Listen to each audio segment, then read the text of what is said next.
Friends, do you know, Trajan's Market is a large complex of ruins in the city of Rome, Italy, located on the Via di Fori Imperiali, at the opposite end to the Colosseum.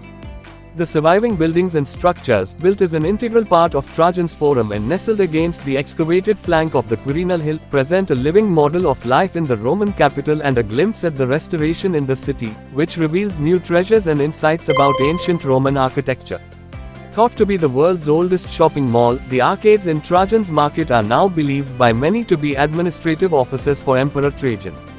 The shops and apartments were built in a multi-level structure and it is still possible to visit several of the levels.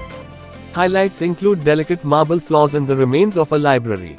Trajan's Market was probably built in 110 AD by Apollodorus of Damascus, an architect who always followed Trajan in his adventures and to whom Trajan entrusted the planning of his forum, and inaugurated in 113 AD. During the Middle Ages the complex was transformed by adding floor levels, still visible today, and defensive elements such as the Torre del Milesi, the militia tower, built in 1200.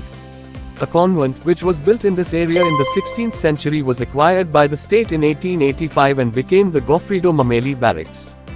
This was demolished at the beginning of the 20th century to restore Trajan's Markets to the city of Rome. Friends, if you like this information, share it with others. Like and subscribe to our channel to learn similar interesting information. Thank you so much for watching the video.